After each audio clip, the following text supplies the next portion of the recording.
Hi, എല്ലാവർക്കും എൻ്റെ ഇന്നത്തെ വീഡിയോയിലേക്ക് സ്വാഗതം. അപ്പോൾ ഇന്ന് ഒരു ഈവനിങ് വ്ലോഗ് പോലെ എടുക്കാമെന്ന് വിചാരിച്ചു. പിന്നെ ജാനുവരി 1 ന്യൂ ഇയർ ആണ്.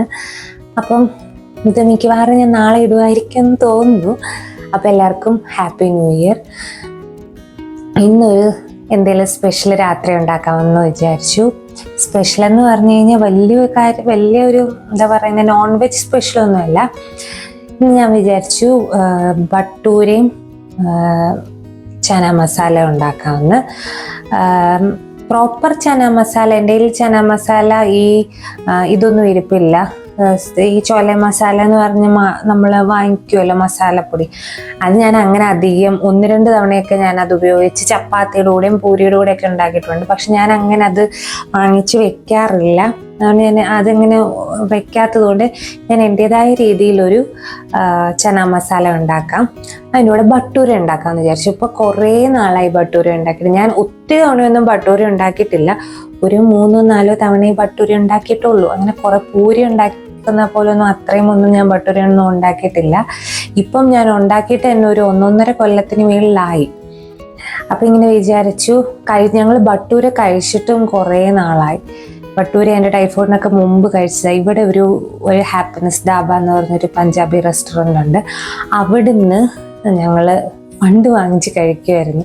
നേരത്തെ എൻ്റെ ടൈഫോയിഡിന് മുമ്പൊക്കെ ബട്ടൂര വാങ്ങിച്ച് കഴിക്കുമായിരുന്നു. ഇവിടെ എനിക്ക് ശ്രീഹരിക്ക് ഭയങ്കര ഇഷ്ടമാണ്. ശ്രീഹരിക്ക് പിന്നെ പൂരിയും ബട്ടൂരയൊക്കെ ഭയങ്കര ഇഷ്ടമാണ്. അപ്പോൾ ഇപ്പം പക്ഷേ അതിനുശേഷം ഞങ്ങൾ ബട്ടൂര അങ്ങനെ വാങ്ങിച്ചിട്ടില്ല. പൂരിയുടെ ഉണ്ടാക്കലും ഞാൻ കുറഞ്ഞു. പൂരി ഇപ്പം മാസത്തിലൊരിക്കലൊക്കെ ഇപ്പം ഞാൻ ഉണ്ടാക്കാറുള്ളൂ. ഇപ്പം ഈ മാസമൊന്നും ഞാൻ ഉണ്ടാക്കില്ല. കാരണം കഴിഞ്ഞ 2 പ്രാവശ്യം പോയപ്പോഴും ശ്രീഹരി പൂരിയാണ് പുറത്തു, കിഴങ്ങേറിയാണ് ഇവിടുന്ന് നമ്മൾ കഴിക്കാൻ രാവിലെ ബ്രേക്ക്ഫാസ്റ്റിന് പോയപ്പം കഴിച്ചത്. ശ്രീഹരി ഭയങ്കര ഇഷ്ടമാണ് അത് കഴിച്ചത്. ഞാൻ മസാല ദോശയും, എനിക്കെന്തോ അവിടെ പോകുമ്പം പൂരി ഇഷ്ടമാണ്. പക്ഷെ എനിക്ക് അവിടുന്ന് എപ്പോഴും ഈ പൊങ്കൽ, മസാല ദോശ, ഈ വക ഐറ്റംസാണ് കഴിക്കാൻ തോന്നുന്നത്. അതുകൊണ്ട് എനിക്ക് അവരുടെ തമിഴ് ഇതെനിക്ക് ഭയങ്കര ഇഷ്ടമാണ്. അതുകൊണ്ട് സാമ്പാറൊക്കെ എനിക്ക് അവരുടെ ഭയങ്കര ഇഷ്ടമായതുകൊണ്ട് ഞാൻ അത് വാങ്ങിച്ച കഴിക്കുന്നത്. അപ്പോൾ പൂരി ഞാൻ കുറച്ച് നാളായി പൂരി കഴിഞ്ഞ മാസം കണ്ട് ഒരു പ്രാവശ്യം ഉണ്ടാക്കി പൂരി. പിന്നെ ഞാൻ പൂരി ഉണ്ടാക്കിയിട്ടില്ല, ഞാൻ കഴിച്ചിട്ടില്ല. അപ്പോൾ ഇന്ന് ന്യൂ ഇയർ ആയതുകൊണ്ട് ബട്ടൂര ഉണ്ടാക്കി കഴിക്കാമെന്ന് വിചാരിച്ച് രാത്രി ചായപ്പൊടി എടുക്കും. എനിക്ക് ഈ ചന മസാല, ഈ ബട്ടൂരയും ചന മസാല അങ്ങോട്ട് ബ്രേക്ക്ഫാസ്റ്റിന് കഴിക്കാൻ എനിക്ക് എടുക്കാൻ തോന്നിയിട്ടില്ല. എനിക്കത് കഴിക്കാനും ഇതുപോലെ ബ്രേക്ക്ഫാസ്റ്റിന് ബട്ടൂര, പൂരി കഴിക്കുന്നില്ല, ബട്ടൂര ഈ ചന മസാല കഴിക്കാൻ എനിക്ക് തോന്നിയിട്ടില്ല. പക്ഷെ പുട്ടും കടലക്കറിയൊക്കെ നമ്മൾ കഴിക്കുന്നതാണ്, അപ്പവും കടലക്കറി, അതിൻ്റെ മസാലകളൊന്നും എനിക്ക് വലിയ കുഴപ്പമില്ല. പക്ഷെ ഇതെന്തോ എനിക്കിതുവരെ തോന്നാത്തത് കൊണ്ട് ഞാൻ ബ്രേക്ക്ഫാസ്റ്റിന് ഒന്നും ഉണ്ടാക്കില്ല. ദോശ തന്നെയായിരുന്നു. രാത്രിയിൽ ഞാൻ വിചാരിച്ചു ഇന്ന് ബട്ടൂരയും ചന മസാല ഉണ്ടാക്കാമെന്ന്.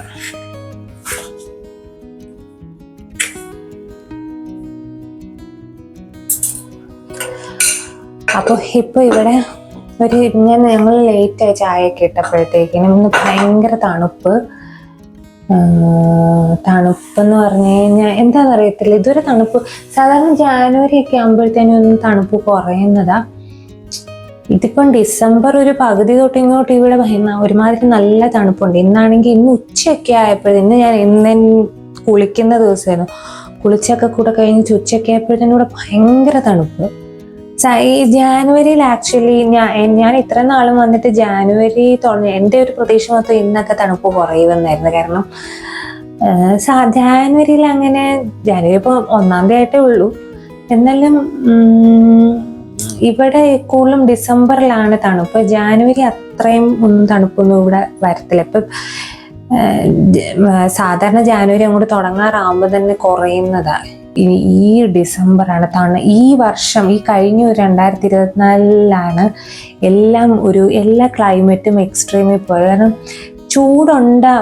സമ്മർ ആണെങ്കിലും ഇവിടെ ഭയങ്കര നല്ല ചൂട് വന്നാലും നമുക്ക് അത്രയ്ക്ക് അങ്ങോട്ട് ഏക്കത്തില്ല. എന്ന് വെച്ചാൽ നമ്മളെ അത് അത്രയും അറിയിക്കത്തില്ല. പക്ഷെ ഇപ്രാവശ്യം നല്ലപോലെ ചൂടൊക്കെ അറിഞ്ഞു. ചൂട് സമ്മർ സീസൺ നല്ലപോലെ അറിഞ്ഞു. മഴ അതുപോലെ തകർത്തു പെയ്ത മഴകളുണ്ടായിരുന്നു, ഭയങ്കര മഴ. മറ്റേത് ഇവിടെ ഇങ്ങനെ ഈ വെള്ളം സ്പ്രേ ചെയ്യുന്ന പോലെ ചാറി പോകത്തുള്ളായിരുന്നു. നാട്ടിലൊന്നും പെയ്യുന്ന പോലെ ഒന്നും മഴയൊന്നും ഇവിടെ പെയ്യത്തില്ല. അതിങ്ങനെ ചാറി ഇങ്ങനെ സ്പ്രേ ചെയ്ത് പോകും. അതിപ്പോൾ ഇടയ്ക്ക് വരുന്നുണ്ട്. ആ ടൈപ്പ് മഴയായിരുന്നു പെയ്യുന്നത്. ഇപ്രാവശ്യം എന്ന് പറയുന്നത് പിന്നെ ഭയങ്കരമായ മഴ പെയ്തു. അപ്പൊ ഇനിയും നമുക്ക് എന്താ ചെയ്യേണ്ടതെന്ന് വെച്ച് കഴിഞ്ഞാൽ, ചായ ഞാൻ ഇടുന്നേ ഉള്ളൂ. ചായ ഇട്ടിട്ട്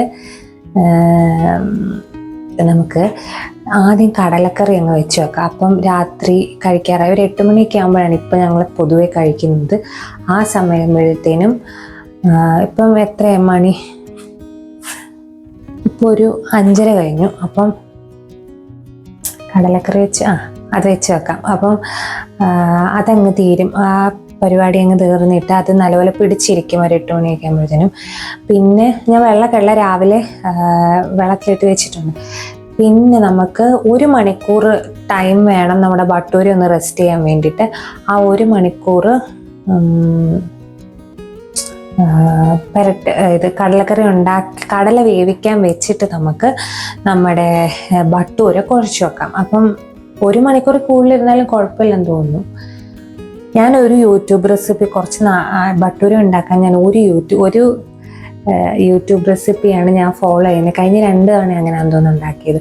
ബിൻസീസ് കിച്ചൺ എന്ന് പറഞ്ഞ് ആ ചേച്ചിയുടെ ആ ചേച്ചിയുടെ കുറേ റെസിപ്പീസ് എനിക്ക് ഭയങ്കര ഇഷ്ടമാണ്. ഞാൻ അതൊക്കെ ചെയ്ത് നോക്കാറുണ്ട്. അപ്പം ആ റെസിപ്പിയാണ് ഞാൻ ഈ ബട്ടൂരയ്ക്ക് ഫോളോ ചെയ്യുന്നത്. അല്ലാതെ എൻ്റെ സ്വന്തം ഒന്നുമല്ല. ബട്ടൂരയൊക്കെ നമ്മുടെ അല്ലല്ലോ. പൂരി പിന്നെയും എൻ്റെ അമ്മ ഉണ്ടാക്കുമായിരുന്നു. അതുകൊണ്ട് എനിക്ക് പൂരി ഉണ്ടാക്കാൻ അമ്മ ഉണ്ടാക്കുമ്പോഴേ എനിക്ക് ഈ പൂരി ഇതിങ്ങനെ പൊങ്ങി വരുന്നതൊക്കെ കാണാൻ ഭയങ്കര ഇഷ്ടമായിരുന്നു. അപ്പം ഞാൻ ചുമ്മാ ഇങ്ങനെ മിക്കവാറും എനിക്ക് പൂരി ഇഷ്ടമായതുകൊണ്ട് അമ്മ ഞായറാഴ്ചകളിൽ കോളേജ് ബിടെക് സമയത്താണ് എൻ്റെ ഒരു ഓർമ്മ, കോളേജ് ഇല്ലാത്ത ദിവസങ്ങളിൽ പൂരി ഉണ്ടാക്കും ഞായറാഴ്ച. അപ്പം ഞാനും അടുത്ത് നിന്നിരുന്ന് ഇങ്ങനെ പരത്തിയും പൂരി ഉണ്ടാക്കുന്നത്, പൂരി ഇങ്ങനെ ഇട്ടും അടുത്ത് എന്നിരുന്ന് എനിക്ക് അമ്മ നന്നായിട്ട് പൂരി ഉണ്ടാക്കുമായിരുന്നു. അപ്പം എനിക്ക് അതിൻ്റെ നല്ല ഓർമ്മയുണ്ട്. അപ്പം ഞാൻ അമ്മ ഉണ്ടാക്കുന്ന രീതിയിൽ തന്നെയാണ് ഞാൻ ഉണ്ടാക്കുന്നത്. ബട്ടൂരി ഒന്നും അമ്മ ഉണ്ടാക്കിയിട്ടില്ല. അതുകൊണ്ട് ഞാൻ ഈ റെസിപ്പി ഞാൻ ആദ്യം കുറേ ട്രൈ ചെയ്ത് ഫ്ലോപ്പ് ആയ ഒരു കാര്യമാണ് ആക്ച്വലി ബട്ടൂര് ഞാൻ ഈ ഒരു 2-3 തവണ ഉണ്ടാക്കിയിട്ടുണ്ടെന്ന് പറയുന്നത്. 2-3 തവണ വൃത്തിയായിട്ട് കിട്ടിയിട്ടുള്ളൂ. അതിന് മുമ്പ് ഞാൻ കുറേ ഉണ്ടാക്കി ഫ്ലോപ്പായി. പിന്നെ അവസാനം എനിക്കൊരു റെസിപ്പി കിട്ടിയതാണ്. ഈ റെസിപ്പി ഞാൻ ഫോളോ ചെയ്യുന്നതാണ് ആ ഒരു ചേച്ചിയുടെ യൂട്യൂബ് ചാനലിലെ ആ ഒരു റെസിപ്പി. അപ്പം അതിലാണ് ഞാൻ ഉണ്ടാക്കുന്നത്. അതല്ല എൻ്റെ സ്വന്തം റെസിപ്പി അല്ല ബട്ടൂരയുടെ.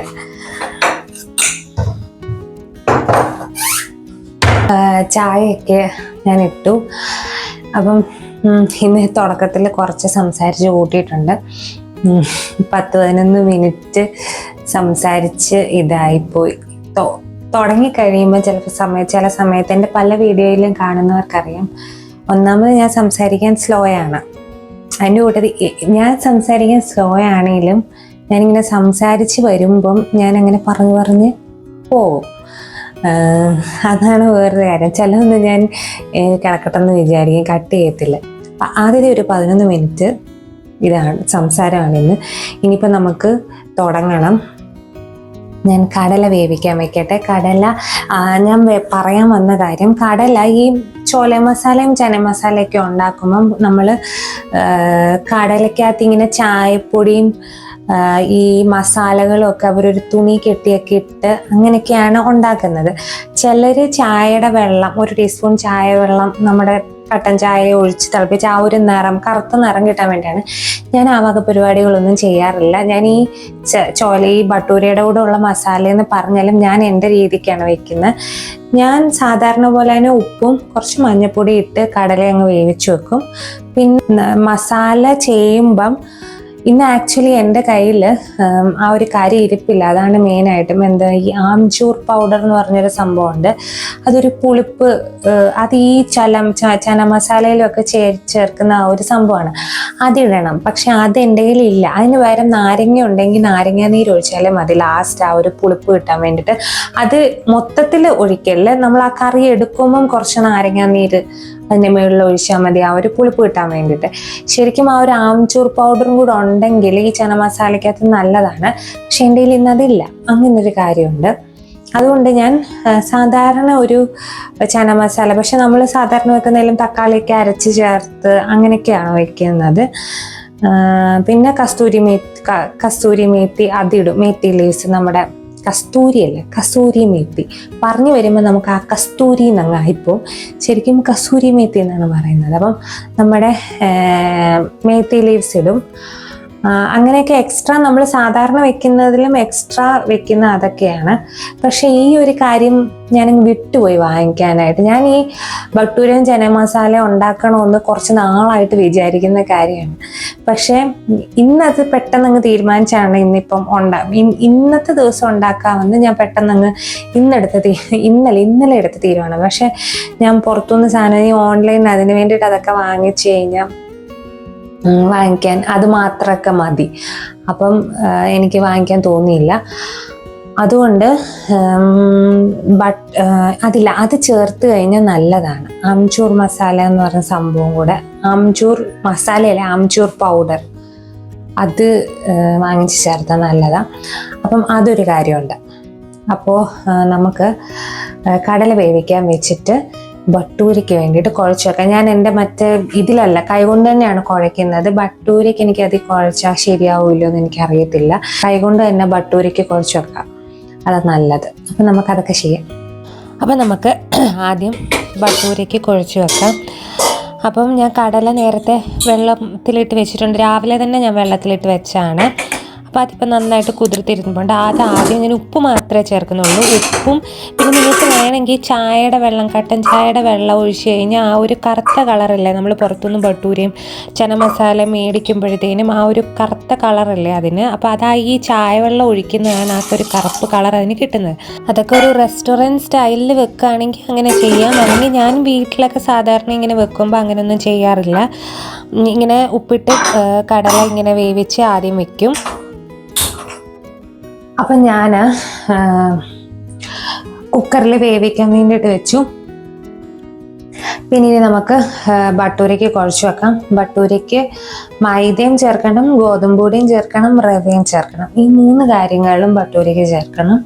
അപ്പം അത് ഞാൻ കാണിച്ചു തരാം. പിന്നെ ഇത് വെന്ത് കഴിഞ്ഞിട്ട് ബാക്കി നമുക്ക് ഭട്ടൂരയ്ക്ക് കുഴച്ച് വെച്ചിട്ട് നമുക്ക് ഇതിൻ്റെ കാര്യങ്ങളൊക്കെ അരിയുകയൊക്കെ ചെയ്യാം. അല്ലെങ്കിൽ ഭട്ടൂരയ്ക്ക് കുറച്ച് നേരം 1 മണിക്കൂറെങ്കിലും ഇരിക്കുന്നതാണ് നല്ലത്. അപ്പം നമുക്ക് ഭട്ടൂരയ്ക്ക് കുഴച്ച് വെക്കാം. അപ്പോൾ ഞാനിവിടെ 1 കപ്പ് മൈദ എടുക്കുന്നുണ്ട്, 1 കപ്പ് നമ്മുടെ ഗോതമ്പ് പൊടി എടുക്കുന്നുണ്ട്, പിന്നെ 2 ടേബിൾ സ്പൂൺ റവ, പിന്നെ 1 ടീസ്പൂൺ ബേക്കിംഗ് പൗഡർ, പിന്നെ ആവശ്യത്തിന് ഉപ്പ്, പിന്നെ ഇത് എല്ലാം ഒരു ഡ്രൈ ഇൻഗ്രീഡിയൻസ്. ഇനിയും നമുക്ക് 2 ടേബിൾ സ്പൂൺ തൈരും പിന്നെന്താ 1 ടേബിൾ സ്പൂൺ ഓയിലും കൂടെ ചേർത്ത് 1/4 കപ്പ് വെള്ളത്തിലാണ് ഞാനിത് കുഴയ്ക്കുന്നത്. പക്ഷേ എനിക്ക് പിന്നെ ഭട്ടൂര ഉണ്ടാക്കിക്കൊണ്ടിരിക്കുമ്പം എനിക്ക് തോന്നി അത്രയും കുറച്ചുകൂടെ വെള്ളം വേണമായിരുന്നു എന്ന് എനിക്ക് തോന്നി. കാരണം ഭട്ടൂരയ്ക്ക് കുറച്ചുകൂടെ ഒരു വെള്ളമയം, എന്താ പറയുന്നത്, കുറച്ചൊന്ന് ചപ്പാത്തിയും നമ്മുടെ സാധാരണ പൂരി ഉണ്ടാക്കുന്നതിലും കുറച്ച് ലൂസായിട്ട് കുഴയ്ക്കുന്നതാണ് നല്ലതെന്ന് എനിക്ക് ഉണ്ടാക്കിക്കൊണ്ടിരുന്നപ്പോൾ എനിക്ക് തോന്നി കുറച്ചുകൂടെ വെള്ളം വേണമായിരുന്നെന്നു. അപ്പം ഞാൻ ഏകദേശം 1/4 കപ്പ് വെള്ളം ഇപ്പോൾ എടുത്തിട്ടുള്ളൂ. എന്നിട്ട് കുറച്ച് എണ്ണയും പുരട്ടി കുഴച്ച് വെച്ചു. ഇപ്പോൾ ഒരു 6:15 ഒരു 7:15 കഴിഞ്ഞിട്ടൊക്കെ ഞാനിത് എടുക്കുന്നുള്ളൂ. ആ സമയം കൊണ്ട് നമുക്ക് കറി റെഡിയാക്കി എടുക്കണം. വെള്ളക്കടല ഞാൻ ഒരു മീഡിയം ഫ്ലെയിമിൽ ഒരു 5-6 വിസിൽ അടുപ്പിച്ചു. വേഗമായിരിക്കും. ഇവിടെ കറുത്ത കടല എനിക്കൊന്ന് ഇതിലും വേഗം ഒരു 5-6 വിസിലൊക്കെ അടിച്ചു കഴിഞ്ഞാൽ എനിക്കിവിടെ പെട്ടെന്ന് വെന്തിടും. വെള്ളക്കടല ഓരോ പ്രാവശ്യം ഓരോ തരത്തിലാണ്. ചിലപ്പോൾ ഞാനെല്ലാം അടിച്ചു വെക്കും. പക്ഷെ തുറന്ന് നോക്കുമ്പോഴത്തേന് വെന്ത് കാണത്തില്ല, അതിന് ഇച്ചിരി ഇത് കാണും. സാധാരണ നാട്ടിലൊക്കെ നേരെ തിരിച്ചാ തോന്നിയിരിക്കുന്നത്. കറുത്ത കടല താമസിക്കും, വെള്ളക്കടല പെട്ടെന്ന് വേവുകയും ചെയ്യും. ഇവിടെ ഓരോ പ്രാവശ്യം ഓരോ തരത്തിലുള്ള വെള്ളക്കടലയാണ്. സെയിം ബ്രാൻഡിന്റെ വാങ്ങിച്ചാലും ചില സമയത്ത് അത് പെട്ടെന്ന് വേഗം, ചില സമയത്ത് കടല വേകാൻ താമസിക്കും. പിന്നെ ഭട്ടൂര ആക്ച്വലി സക്സസ് ആവുമെന്ന് എനിക്ക് വലിയ പ്രതീക്ഷയില്ല. കാരണം ഞാൻ അത്രയും ചെയ്ത് ഭട്ടൂരയൊക്കെ കുറേ ചെയ്ത് ശീലിക്കുമ്പോഴേ അത് ഭയങ്കര പെർഫെക്റ്റ് ആയിട്ട് വരത്തുള്ളൂ. അതുകൊണ്ട് എനിക്ക് അതാകുമെന്ന് നല്ല ഡൗട്ടുണ്ട്. ഇപ്പം കുറേ നാളായില്ലേ ചെയ്തിട്ട്. ഇപ്പോൾ കുറേ നാളായി ഞാൻ ഭട്ടൂര ഉണ്ടാക്കിയിട്ട്. പൂരി ഉണ്ടാക്കുന്ന പോലെ അല്ല. നമ്മൾ വിചാരിക്കും പൂരി ഉണ്ടാക്കാൻ അറിയാം, പൂരി നല്ലതായിട്ട് ഉണ്ടാക്കാൻ, എനിക്ക് ഭട്ടൂരയും നല്ലതായിട്ട് ഉണ്ടാക്കാൻ പറ്റും. പക്ഷേ ഭട്ടൂര ഉണ്ടാക്കുമ്പം വേറൊരു രീതിയാണ്. ഭട്ടൂര ഉണ്ടാക്കുമ്പോൾ കുറച്ചുകൂടെ എനിക്ക് പൂരി ഉണ്ടാക്കുന്ന അത്ര എളുപ്പത്തിൽ തോന്നിയിട്ടില്ല ഇതുവരെ. അത് അങ്ങനെ പൊങ്ങിയൊന്നും വന്നിട്ടില്ല. എനിക്ക് പൂരി ഭയങ്കര നന്നായിട്ട് ഉണ്ടാക്കാൻ പറ്റും. എനിക്കത് നല്ല കോൺഫിഡൻസാണ്. പക്ഷെ ഭട്ടൂര അത്രയും എപ്പോഴും ശരിയായി എനിക്ക് വന്നിട്ടില്ല. ഇത്തവണ നോക്കി ഇപ്പൊ എനിക്ക് കുറേ നാൾ കഴിഞ്ഞിട്ട് ഉണ്ടാക്കുന്നതുകൊണ്ട് എനിക്ക് ശരിയാകുമോ എന്നൊക്കെ എനിക്കൊരു പേടിയുണ്ട്. എന്തായാലും ഉണ്ടാക്കാം. അപ്പോൾ നമുക്ക് കടലക്കറിക്ക് വേണ്ടിയിട്ടുള്ള കാര്യങ്ങളൊക്കെ ഒരുക്കിയെടുക്കാം. പിന്നെ അപ്പം നമുക്ക് ഇതെല്ലാം ഒരുക്കി വെക്കാം. സബോളയും വേണം, തക്കാളിയും വേണം. ആക്ച്വലി നമ്മൾ സാധാരണ കടലക്കറി നമ്മുടെ രീതിക്ക് വെക്കുമ്പം സബോളയും കൂടുതലും തക്കാളി കുറവല്ലേ. ഇതിന് പക്ഷേ ഏകദേശം ഒരു ഈക്വൽ ക്വാണ്ടിറ്റി തന്നെ എടുക്കുന്നത് നല്ലത്. ഇപ്പം ഞാൻ 2 സബോള എടുത്തിട്ടുണ്ട്, ഒരേ വലുപ്പത്തിലുള്ള 2 തക്കാളി എടുത്തിട്ടുണ്ട്. പിന്നെ അതെല്ലാം അരിഞ്ഞ് മാറ്റി വെക്കുക. ഞാൻ കുറച്ച് വലുതായിട്ടാണ് അരിഞ്ഞത്, കാരണം ഇതെല്ലാം അരയ്ക്കാനുള്ളതായുണ്ട്. പിന്നെ എണ്ണ ഒഴിച്ച് ചൂടാന് ശേഷം പട്ട, ഗ്രാമ്പൂ, ഏലക്ക, ബേ ലീഫ് ചേർത്ത് മൂപ്പിക്കുക. പിന്നെ ഇഞ്ചി, വെളുത്തുള്ളി അരിഞ്ഞതും ചേർത്ത് മൂപ്പിച്ചതിന് ശേഷം സബോള വഴറ്റിയെടുക്കുക. അതിലേക്ക് ആവശ്യത്തിന് ഉപ്പും ചേർത്ത് കൊടുക്കുക. എന്നിട്ട് സബോള ഒന്ന് വഴറ്റി വരുമ്പോഴത്തേനും നമുക്ക് തക്കാളിയും കൂടെ ചേർത്ത് ഇതെല്ലാം ഒന്ന് നന്നായിട്ട് വഴറ്റിയെടുക്കാം. അപ്പോൾ ഞാൻ അതിനിടയ്ക്ക് നമ്മുടെ കടല വെന്തോന്നൊന്ന് ചെക്ക് ചെയ്ത് നോക്കി, അല്ലെങ്കിൽ ഇതാകുമ്പോഴത്തേനും ഒന്നുകൂടെ വിസിലടുപ്പിക്കാനായിരുന്നു. അപ്പം കടല അത്യാവശ്യം നന്നായിട്ട് തന്നെ വെന്ത് വന്നിട്ടുണ്ട്. അപ്പോൾ ഇനിയിപ്പോൾ അതവിടെ ഇരിക്കട്ടെ. ഇനിയും സബോള അങ്ങോട്ട് വരട്ടെ. ഞാനൊന്ന് വലിയ ബർണറിലേക്ക് മാറ്റി വെച്ചു, കാരണം പെട്ടെന്നായി കിട്ടുമല്ലോ. അപ്പം സബോള ഒന്ന് വഴണ്ടി വരുമ്പോഴത്തേനും തക്കാളിയും കൂടെ ചേർത്ത് നമുക്കിത് നന്നായിട്ട് ഒന്ന് വഴറ്റിയെടുക്കാം. പൊടികൾ ഞാൻ ഇപ്പം ചേർക്കുന്നില്ല. ഇത് ഇത്രയും നന്നായിട്ട് വഴറ്റി ഇനി ഇതൊന്ന് അരച്ചെടുക്കണം. ആറിയതിന് ശേഷമാണ് അരച്ചെടുക്കേണ്ടത്. അപ്പം ഞാൻ മിക്സിക്കകത്തേക്ക് ചേർത്തിട്ട് ഞാൻ ഫാനിൻ്റെ കീഴിൽ കൊണ്ട് വെച്ചു ആറാൻ വേണ്ടിയിട്ട്. പിന്നെ അത് കഴിഞ്ഞിട്ട് ഈ സെയിം ചട്ടിയിൽ തന്നെ മഞ്ഞൾപ്പൊടി, മുളക് പൊടി, മല്ലിപ്പൊടി ഇത്രയും ചേർത്ത് നന്നായിട്ട് മൂപ്പിച്ചെടുക്കുക. ഗരം മസാല ഓൾറെഡി പട്ട, ഗ്രാമ്പു, ഏലക്ക നമ്മളിനി അരച്ചെടുക്കുന്നുണ്ടല്ലോ, അതുകൊണ്ട് ഞാൻ ഗരം മസാലയായിട്ട് ഞാൻ വീണ്ടും ചേർക്കുന്നില്ല. ഈ മഞ്ഞൾപ്പൊടി, മല്ലിപ്പൊടി, മുളക് പൊടി ഇതിൻ്റെ കൂടെ വേണം നമ്മുടെ ആംചൂർ പൗഡർ ഉണ്ടെങ്കിൽ അതും കൂടെ ചേർത്ത് കഴിഞ്ഞ് കഴിഞ്ഞാൽ നല്ലൊരു ടേസ്റ്റാണ്. ഇപ്പോൾ അതില്ലാത്തതുകൊണ്ട് ഞാൻ അത് ചേർക്കുന്നില്ല. എന്നിട്ട് അത് നന്നായിട്ട് മൂപ്പിച്ചതിന് ശേഷം വേവിച്ച് വെച്ചിരിക്കുന്ന കടല അങ്ങോട്ട് ചേർത്ത് കൊടുക്കുക. എന്നിട്ട് അത് അടച്ച് വെച്ചാൽ ഒന്ന് തിളക്കട്ടെ.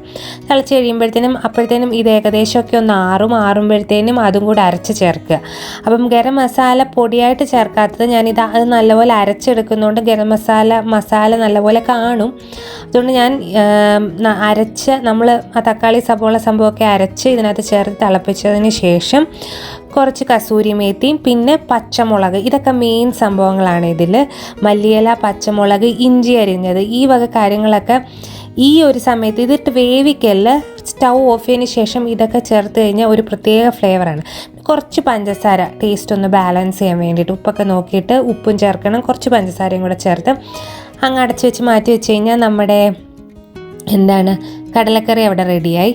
അപ്പം ഇനി നമുക്ക് നമ്മുടെ ഭട്ടൂരയ്ക്ക് വേണ്ടിയിട്ട് ഉരുട്ടി പരത്തി ചുട്ടെടുത്താൽ മതി. അപ്പം പൊടിക്ക് വരെ എണ്ണയാണ് തേച്ച് കൊടുക്കുന്നത്.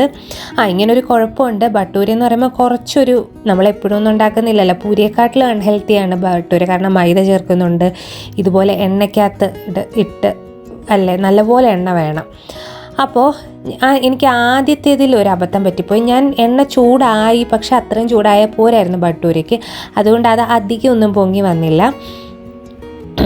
കുറച്ചേ പൊങ്ങി വന്നുള്ളൂ. കണ്ടോ, ഇങ്ങനെ ഒരു പ്ലക്കേന്നായിപ്പോയി. അത് എണ്ണ നല്ലപോലെ ചൂടാകാത്തതിൻ്റെ കുഴപ്പമാണ്. പിന്നെ ഞാൻ ഇപ്പോൾ ഉരുട്ടി വെച്ചിരിക്കുന്ന അത്രയും വലുപ്പത്തിലല്ല ഞാൻ പരത്തിയത് കേട്ടോ. കുറച്ചുകൂടെ ചെറുതാക്കിയാണ് ഞാൻ പരത്തിയെടുത്തത്. കാരണം അത്രയും വലുപ്പത്തിൽ പരത്തി കഴിഞ്ഞപ്പോൾ എനിക്ക് ശരിയായില്ല. ഞാൻ കുറച്ചുകൂടെ ചെറുതാക്കി പരത്തിയപ്പോഴത്തേനാണ് ഇതിങ്ങനെ ഭുമ്മെന്ന് വന്നത്. പിന്നെ തിക്നെസ് സെയിം ആയിരിക്കണം. ഒരേ തിക്നെസ് വന്നാലേ ഇത് നന്നായിട്ട് പൊങ്ങി വരത്തുള്ളൂ. പിന്നെ ഇപ്പം ഞാനൊരു ഹോട്ടൽ സ്റ്റൈലിലൊന്നും അല്ലല്ലോ വെക്കുന്നത്. അതുകൊണ്ട് ഞാൻ ചെറിയ ബട്ടൂരാസ് ആണ് ഉണ്ടാക്കുന്നത്. ഹോട്ടൽ സ്റ്റൈലിൽ വെക്കുമ്പോൾ ഈ ഒരു രീതിയല്ല. പിന്നെ ഞാനതിനകത്ത് ഗോതമ്പ് പൊടി ചേർത്തിട്ടുണ്ട്. അതാണ് ഈ ഡാർക്ക് കളർ. ബട്ടൂര എന്ന് പറയുമ്പോൾ എല്ലാവരുടെയും മനസ്സിൽ ആ ഒരു വെള്ള കളറിലാണ്. അത് മൈദ ചേർക്കുന്നതുകൊണ്ടാണ്, മൈദ മാത്രം ചേർക്കുന്നതുകൊണ്ടാണ്. ഇത് ഞാൻ ഈ ഗോതമ്പ് പൊടി ചേർക്കുന്നതുകൊണ്ടാണ് നമ്മുടെ പൂരിയുടെ തന്നെ ഏകദേശം ഒരു നിറത്തിലിരിക്കുന്നത്. പക്ഷേ ടേസ്റ്റ് പൂരിയുടെ കൂട്ടല്ല, ടേസ്റ്റ് ഭയങ്കര വ്യത്യാസമാണ്. നല്ല ടേസ്റ്റാണ് കേട്ടോ. ഇതിൻ്റെ ടേസ്റ്റ് നല്ലതാണ്. ഇത് ചുമ്മാ ഇതെടുത്ത് തിന്നാനും നല്ല ടേസ്റ്റാണ്. കൂട്ടാനൊന്നും ഇല്ലെങ്കിലും ചുമ്മാ ഇത് കഴിക്കാനും നല്ല ടേസ്റ്റാണ്. അപ്പം ഒരുമാതിരി പിന്നുള്ള ആദ്യത്തെ ഒരെണ്ണം 1-2 എനിക്ക് ഫ്ലോപ്പ് ആയുള്ളൂ. പിന്നെ അപ്പോഴത്തേനും ചൂട് കറക്റ്റ് ആയപ്പോഴത്തേനും ഏകദേശമൊക്കെ ഒരു നല്ല രീതിയിൽ തന്നെ നല്ലതായിട്ട് പൊങ്ങിയൊക്കെ വന്നു. അങ്ങനെ പെർഫെക്റ്റ് ഒന്നും ആയില്ല. അങ്ങനെ എനിക്ക് അതൊക്കെ കുറേ ഉണ്ടാക്കി കഴിഞ്ഞാലൊക്കെ ബട്ടൂരൊക്കെ എന്നെ സംബന്ധിച്ച് അങ്ങനെയൊക്കെയാണ്. ചിലർക്കൊക്കെ ഫസ്റ്റ് ട്രൈ തന്നെ ഭയങ്കര നല്ലതായിരിക്കും. പക്ഷെ എനിക്കിതൊക്കെ കുറച്ചൊക്കെ ഉണ്ടാക്കിയാലേ കുറച്ച് നന്നായിട്ടൊക്കെ വരത്തുള്ളൂ. അപ്പം ഇനി ചെയ്യേണ്ട കാര്യം, നമ്മളിങ്ങനെ ചന മസാല എടുത്തിട്ട് അതിൻ്റെ മുകളിൽ കുറച്ച് സവോളയും ആ ഒരു പുളിപ്പിന് വേണ്ടിയിട്ട് നാരങ്ങാനീരും പിഴിയണം. ഭയങ്കര ടേസ്റ്റായി കടലക്കറി. ശ്രീഹരിക്കും ഞങ്ങൾക്ക് രണ്ടുപേർക്കും ഭയങ്കര ഇഷ്ടം ഈ ഒരു രീതിയിൽ എടുക്കുന്നത്. അപ്പം ബട്ടൂരയും ചന മസാലയും റെഡി ആയിട്ടുണ്ട്. ഞങ്ങൾക്ക് ഭയങ്കരമായിട്ട് ഇഷ്ടപ്പെട്ടു. അങ്ങനെ ഒരു റെസ്റ്റോറൻറ്റ് സ്റ്റൈലൊന്നും അല്ല സംഭവം. പിന്നെ ഇതിലെനിക്ക് കുറച്ച് മിസ്റ്റേക്കുകളൊക്കെ പറ്റിയിട്ടുണ്ട്. അത് ഞാൻ അവസാനം പറയുന്നുണ്ട്. പക്ഷേ ആ വീഡിയോയുടെ ഓഡിയോ റെക്കോർഡായില്ല. ഞാനിപ്പോൾ ഇരുന്നുകൊണ്ട് ഈ പറയുന്നത് എനിക്ക് പറ്റിയ മിസ്റ്റേക്സാണ് ഞാൻ ഈ ബട്ടൂര ഉണ്ടാക്കുന്നതിൽ. പക്ഷേ ഇതിൻ്റെ ഓഡിയോ റെക്കോർഡായിട്ടില്ലായിരുന്നു. അതാണ് എനിക്ക് പറ്റിയ ഏറ്റവും വലിയ അബദ്ധം. എൻ്റെ മൈക്ക് ചാർജ് തീർന്ന് ഓഫായിപ്പോയി. അങ്ങനെ ഒരു കുഴപ്പമുണ്ട്. മൈക്ക് വെച്ച് നമ്മൾ സംസാരിക്കുമ്പോഴത്തേനും ഓഫായിപ്പോവും. അത് നമ്മൾ അറിയത്തില്ല. അപ്പോൾ അതറിയാതെ ഞാൻ ഇങ്ങനെ ഒരു 5-6 മിനിറ്റോളം സംസാരിക്കുന്നുണ്ട്. സംഭവം എന്താണെന്ന് വെച്ച് കഴിഞ്ഞാൽ, എനിക്ക് പറ്റിപ്പോയ മിസ്റ്റേക്ക് ഒന്ന്, ഞാൻ ആദ്യം തന്നെ എണ്ണ ചൂടാകുന്നതിന് മുമ്പേ അതെനിക്ക് അറിയാവുന്ന കാര്യമാണ്. എണ്ണ ചൂടായാൽ മാത്രമേ, ചൂടായിട്ട് വേണം പൂരിയാണേലും ബട്ടൂരയാണേലും ഇടാവുള്ളൂ. അല്ലെങ്കിൽ അതിങ്ങനെ പ്ലങ്ങീന്നിരിക്കും, ഇങ്ങനെ പൊങ്ങി വരത്തില്ല, ഒരു സുഖം കാണത്തില്ല, ഇങ്ങനെ കടകട ഒരുമാതിരി രീതിയിലിരിക്കും. അപ്പം അത് ആകുന്നതിന് മുമ്പ് ഞാൻ ഇട്ടു.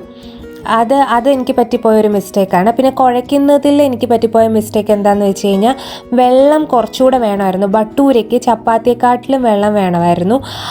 ചപ്പാത്തിയും പൊട്ട് സാധാരണ പൂരി ഉണ്ടാക്കുന്നതിലും വെള്ളം കുറച്ചുകൂടെ വേണം. പിന്നെ ഓരോ ബ്രാൻഡ്, നമ്മളിപ്പം ഓരോ ബ്രാൻഡിൻ അരിപ്പൊടിയല്ല, മൈദയാണേലും ഗോതമ്പ് പൊടിയാണേലും വെള്ളത്തിൻ്റെ അളവ് മാറിപ്പോവും. ചിലപ്പം കുറച്ചുകൂടെ കൂടുതൽ വേണമായിരിക്കും ഞാൻ ഉപയോഗിക്കുന്നതിന് ആ ഒരു ഇത് വരാൻ. അപ്പം അതുകൊണ്ട് വെള്ളത്തിൻ്റെ അളവ് കുറച്ചുകൂടെ വേണമായിരുന്നു എന്ന് എനിക്ക് തോന്നി. പിന്നെ റവ ഞാൻ ഉപയോഗിച്ചത് വറുത്ത റവയാണ്. അത് വലിയ തരിതരിയുള്ള റവയാണ് ഞാൻ ഉപയോഗിച്ചത്. പക്ഷേ എനിക്ക് പിന്നീടത് കുഴച്ച് കഴിഞ്ഞൊക്കെ പിന്നെ ഞാൻ ഉരുട്ടുമ്പോഴും ഒക്കെ തോന്നി ചെറിയ തരിതരിയുള്ള റവ ആയിരുന്നു നല്ലതെന്ന്. ആ റെസിപ്പിക്കകത്ത് ആ ചേച്ചി ഉപയോഗിക്കുന്നതും ഞാൻ ഉപയോഗിക്കുന്ന ടൈപ്പ് റവയല്ല, ചെറിയ തരിതരിയുള്ള റവയാണ് ഉപയോഗിക്കുന്നത്. അപ്പം അതും എനിക്ക് തോന്നി അത് മതി, അങ്ങനെ ചെയ്യണമായിരുന്നു എന്നുള്ള. ഇങ്ങനെ കുറച്ച് മിസ്റ്റേക്സ് ഒക്കെ എനിക്ക് പറ്റി. പിന്നെന്താണ്, ഇത് പരത്താൻ നേരത്ത് അത് പരത്താൻ ഭയങ്കര എക്സ്പേർട്ടായിട്ടുള്ളവർക്ക് കുഴപ്പമില്ല. ഞാൻ ഈ പറഞ്ഞ പോലെ പൂരി പരത്താൻ എനിക്ക് പിന്നെയും പറ്റും. ഞാൻ നല്ല ഭംഗിയായിട്ട് പൂരി പരത്തി ഇങ്ങനെ ഭുമ്മെന്നാക്കി എടുക്കും. പക്ഷെ ബട്ടൂര എനിക്ക് ആ ഒരു മൈദ ചേരുമ്പം ഒരു ഇതുണ്ട്. മൈദ മാത്രം ഇട്ട് ബട്ടൂര ഉണ്ടാക്കിയാൽ പരത്താൻ കുറച്ചുകൂടെ പാടാണ്. കാരണം ആ ഒരു വലിച്ചിൽ വരും. ഇതിപ്പം ഗോതമ്പ് പൊടിയും കൂടെ ഉള്ളതുകൊണ്ട് വലിയ കുഴപ്പമില്ലാതെ നമുക്ക് പരത്തിയെടുക്കാൻ പറ്റും. എന്നാലും ആ ഒരേ തിക്നെസ് ഒന്നും അങ്ങനെ കിട്ടാൻ ഇച്ചിരി ബുദ്ധിമുട്ട്. അതൊക്കെ എക്സ്പേർട്ട് ആയി കഴിഞ്ഞിട്ട്, അതിലങ്ങ് പ്രോ ആയി കഴിഞ്ഞിട്ട് അതൊക്കെ അത്ര നല്ലതായിട്ട് വരത്തുള്ളൂ എന്നാണ് എൻ്റെ ഒരു ഒരു കാര്യം, എൻ്റെ ഒരു ചിന്ത അങ്ങനെയാണ്. എനിക്കറിയത്തില്ല, ചിലപ്പോൾ ആദ്യം തന്നെ ഇതെല്ലാം ശരിയാവുന്നവരുണ്ടായിരിക്കും. പക്ഷെ ഞാൻ അങ്ങനെയല്ല. എനിക്കാണെങ്കിൽ എല്ലാ കാര്യവും കുറേ തവണ ചെയ്താലേ എനിക്ക് നല്ലൊരു റിസൾട്ട് കിട്ടാറുള്ളൂ. അപ്പം ഇതും അങ്ങനെയൊക്കെ തന്നെ. പൂരിയൊക്കെ ഞാൻ അങ്ങനെയൊക്കെ തന്നെയാണ് നല്ലതായിട്ട് ഉണ്ടാക്കി പഠിച്ചത്. അപ്പം ഈ വക കാര്യങ്ങളാണ് ഞാൻ ഇതിനകത്ത് ഇരുന്ന് ഇങ്ങനെ പറഞ്ഞുകൊണ്ടിരിക്കുന്നത്. പക്ഷേ ഇതൊന്നും റെക്കോർഡായില്ല. അപ്പം 2025 എൻ്റെ ആദ്യത്തെ അബദ്ധം, ആദ്യത്തെ അബദ്ധം, ഞാൻ ഇത് ചാർജ് ചെയ്യാൻ വെക്കാൻ മറന്നുപോയി. എനിക്കാണെങ്കിൽ ഈ മൈക്ക് ഉപയോഗിച്ച് പറഞ്ഞില്ലെങ്കിൽ അത്രയും ഓഡിയോ ക്ലിയർ ആവത്തില്ല എൻ്റെ. അതാണ് വേറൊരു കുഴപ്പം. ഞാൻ ഓൺ വോയിസ് ചെയ്യുമ്പം, വോയിസ് ഓവറിനല്ല, ഓൺ വോയിസിൽ ഞാൻ സംസാരിക്കുമ്പോഴത്തേനും എൻ്റെ ഓഡിയോ ക്ലിയർ ആവണമെന്നുണ്ടെങ്കിൽ ഞാൻ മൈക്ക് ഉപയോഗിച്ചില്ലെങ്കിൽ ഞാൻ പറയുന്നതൊന്നും നിങ്ങൾ കേൾക്കത്തില്ല. ബാക്ക്ഗ്രൗണ്ടിലെ സൗണ്ട് ആയിരിക്കും കുറച്ചുകൂടെ കൂടുതൽ കേൾക്കുന്നത് എന്ന് എനിക്ക് പലപ്പോഴും തോന്നിയിട്ടുണ്ട് ഞാൻ അങ്ങനെ പറഞ്ഞ് സംസാരിക്കുമ്പോൾ. അതുകൊണ്ടാണ് ഒരു പ്രശ്നമുള്ളത്. പക്ഷേ ഈ മൈക്ക് ഉപയോഗിക്കുമ്പോഴുള്ള വേറൊരു കുഴപ്പം, ഇത് കറക്റ്റായിട്ട് ചാർജ് ചെയ്തില്ലെങ്കിൽ ഈ പറഞ്ഞ പോലെ എടുത്ത് ഉപയോഗിക്കുമ്പം ഇങ്ങനെ നമ്മൾ കുറേ മണ്ടരാവും. പിന്നെ ഇത് ഞാൻ പിന്നെയാണ് കണ്ടത്. പിന്നെ എനിക്ക് രണ്ടാമത് പറയാൻ വയ്യായിരുന്നു. ഞാൻ വിചാരിച്ചു ഇങ്ങനെ അങ്ങ് ഇടാമെന്ന്. പിന്നെയും ഭയങ്കര ക്ഷീണമായിപ്പോയി. അപ്പോൾ ഇന്നത്തെ വീഡിയോ ഇത്രയേ ഉള്ളൂ. വീഡിയോ ഇഷ്ടപ്പെട്ടെങ്കിൽ ഒന്ന് ലൈക്ക് ചെയ്യുക, ഷെയർ ചെയ്യുക, പിന്നെ ചാനൽ ഒന്ന് സബ്സ്ക്രൈബ് ചെയ്യുക. ഇനി വീണ്ടും അടുത്തൊരു വീഡിയോ ആയിട്ട് വരുന്നിടം വരെ താങ്ക് യു സോ മച്ച്.